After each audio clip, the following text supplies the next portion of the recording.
Hey, welcome to Conscious Conversations. My name's Luke McLean. Yeah, I host this podcast, which I'm absolutely loving.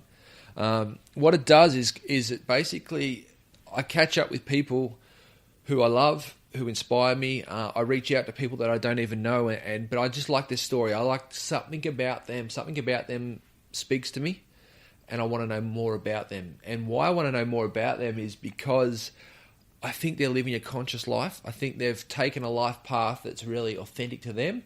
And what I want to do is tell that story.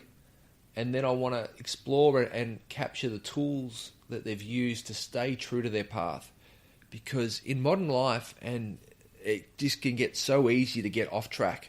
We can become consumed or become prescribed or, procrastinate and become inauthentic to ourselves. And once we get off the path, we can become unconscious to that. And it's hard to get back on the path. And that's my purpose here, is to help people find their true path. And when you do that, find the energy and the vibrancy for life, to live more fulfilled and to live with more meaning. So that's what I'm doing here. So basically, this week is one of those conversations. It's with a guy that I really rate.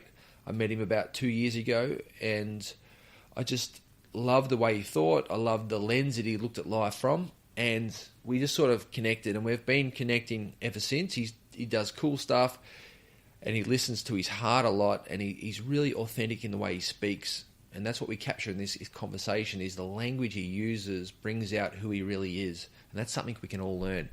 So this is Trev Hendy, and Trev is a coach. He's a speaker. He works with teams on high performance. He's worked with some really high-performing teams and world-class athletes. He was a world-class athlete himself, and some of you might know the name. He was a 6-time Ironman Champion in surf lifesaving back in the 90s, and he was the man. He was bringing it every year. He was probably one of the most recognised sportsmen in Australia back in the day, because that was when surf lifesaving was prime time. Every weekend in the summer, just before the cricket, it would come on, and it would get a huge audience that would follow it. So, and he was right in the mix of that when it was at its hottest. So, that's Trev. You can look him up. You can Google him. He went into kayaking after that, and he's one of those true watermen. He's deeply connected to nature, connected to the water. And what we do in this conversation is not look at so much the career he had, but where he went after the career and what he's learned and the journey he's been down since being a professional sports person. So that's where we head today. Myself, if you want to check more of me out, it's lukemclean.net, www.lukemclean.net. If you want to get me on Instagram, it's lukemclean_mindfulness. So if you're liking this conversation, if you're liking what this podcast is about, please check me out. If you can, don't be scared to give me a like on iTunes. It just helps a rating, and it sort of just bumps up that profile of where I sit in the podcast rankings, which is nice because I'm really wanting to get this podcast out to more people. I want to raise the consciousness for how we live, and this is my platform for doing this at the moment. So any help, any assistance you can get would be awesome. So welcome Trev Hendy on Conscious Conversations.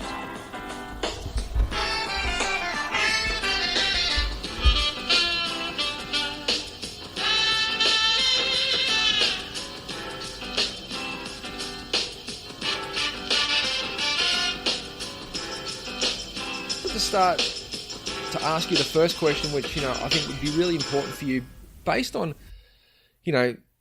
25, 30 years in surf lifesaving and what you do now. How do you now classify or talk to high performance? What's it mean for you now, compared to what it meant to you when you were competing? Yeah, good question. I think it's really clearly been a shift for me from win at all costs to win on all levels. Yeah. And I know you and I have spoken about that before, that literally when you're playing win at all costs and high performance, you're willing to do whatever it takes. And that sounds like a really positive, powerful thing. But that whatever it takes literally comes at costs.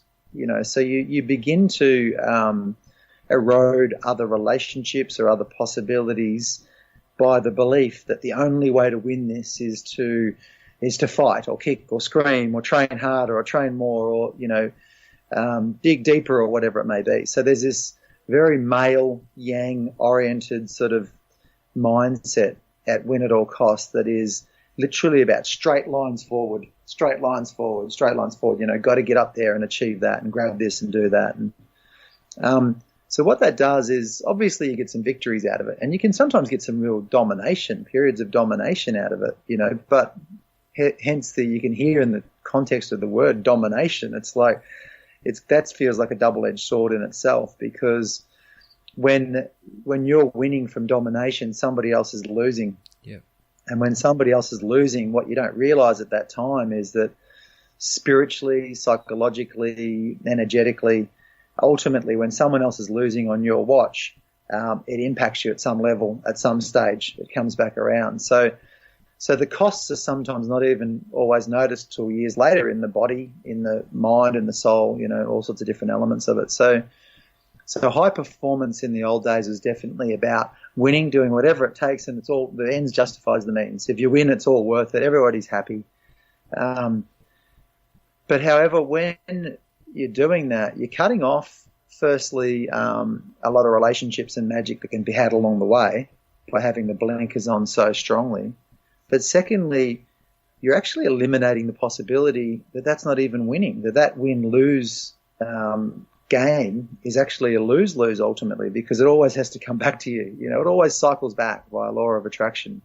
Hence why I think a lot of people have incredible careers and then they have incredible crashes afterwards, and then they come out the other side, So I heard a podcast, it's about a year and a bit old. It was Lance Armstrong with Joe Rogan. And when I first saw Lance on Oprah and I first saw Lance on a couple of different things, I was like, well, he's not ready to shift or change, or he's, this is not real at this stage. It's just, some words and everything else, and not judging, just assessing, or just kind of, like just perceiving how it felt to me. No, not there yet, And then I listened to this podcast, and it's pretty brutal and raw, as everything on Joe Rogan is. But it was quite fascinating to see how much more he'd reflected and how much more he'd allowed in, and how he's even able to articulate the fact that, I wasn't ready for that. That was really token at that point in time, and I didn't realize the impact that it had on other people. And then even the fact that, done all the drugs that came with winning at that level for them at that time.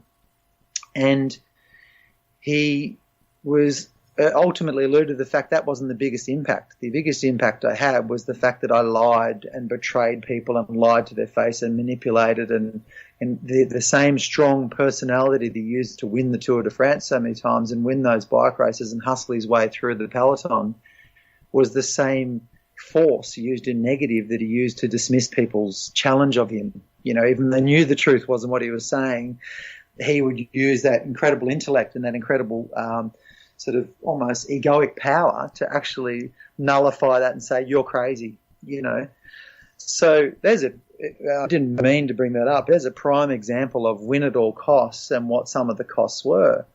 Ultimately, though, as he's explored it, he got to see that, oh my goodness. So he says in the interview that he sat with every single one of those people and said, I was a complete idiot, like I was a complete ass, and I apologize for it. So I only refer to it from a perspective of I understand, not from the drug thing. I never had that, but I understand the element of getting involved and win at all costs. And winning at all costs doesn't just mean from a personality perspective,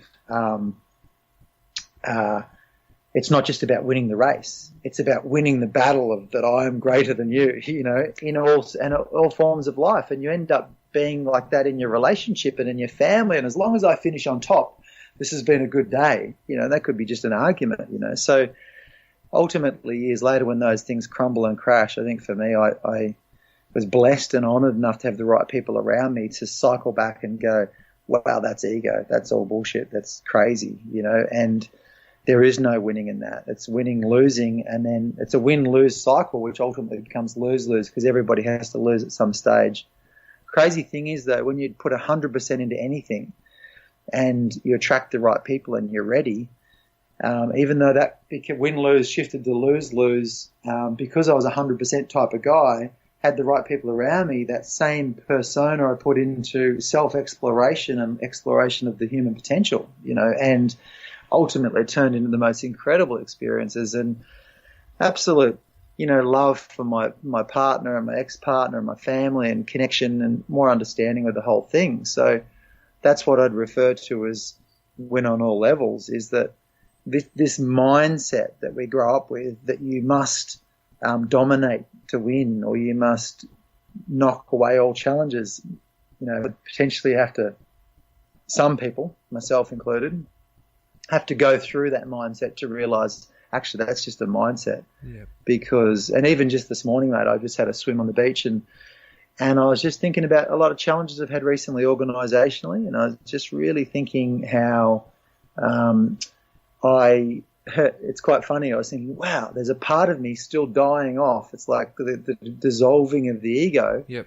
But the part that would fight or defend. And it's so much more subtle now, and it's more about psychology, persona to persona, but it's still this little part of me that it flares up and I feel it in my system like an alien. It's the weirdest feeling, But because when I feel like myself these days, I do such beautiful work with people and I'm so blessed and honoured to have learnt what I've learnt, that most of my days are just filled with a lot of almost euphoria for life, just enjoyment and deep connection and reverence for life and people and everything else. And it's crazy because the more I'm in that, the less I try and achieve, the less I try and do, and the more amazing results that I get and the people around me get.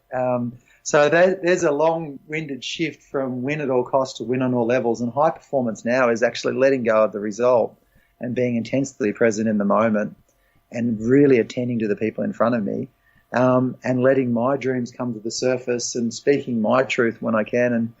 And it's amazing what happens. And by the way, what also happens is when that happens, win on all levels, you tend to be operating on your purpose, not your ambition. Yep. And so you have these impact on people and people have impact on you, and everything flows and changes. And it's this idea that we are all one and we're all connected starts to really show itself and prove itself, because life changes very instantly every time you let go of the struggle, and all of a sudden all these silver linings and incredibly beautiful things come in. And I've heard it said that Einstein died going a little insane trying to answer the question, is the universe a friendly universe? Right. Yeah. And I can completely relate to that, not the going insane part, but going, oh my goodness, there is this friendly force in life. And if you're religious, you'd call it God. If you're not, if you're New Age, you might call it the universe. Who knows what you'd call it if you're not of those. But I just, life is actually quite friendly when you're friendly to it.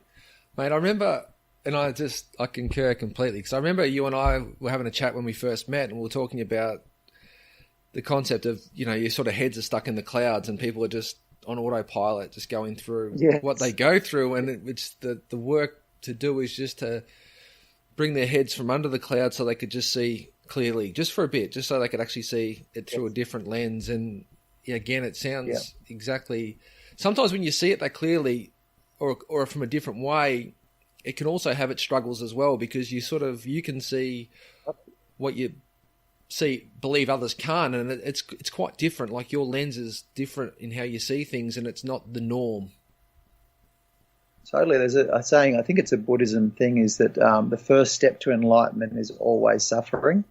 Yep. And I like that it alludes to the fact that there's an always in there. It's not always as in, it's always for every person suffering, but for every person it's always suffering. In other words, there's many steps to enlightenment. You become more aware of something, and then at the next level of awareness, the first place you visit is suffering again. Yeah. Because you become more aware. How do I deal with what I'm aware of? And what invariably happens for me, it's a bit of a cycle, is that I become more aware of it, and life gets just brilliant again and amazing, and it feels good, and I feel it in every cell of my body. It's like, I feel in love with the world again. And then at that next level of awareness, you notice more, what's the word I'm looking for? All the crap that's going wrong. Yep. You might notice more relationships in more places, and you notice it in politics or in the media or some of the things that we're being fed. So you become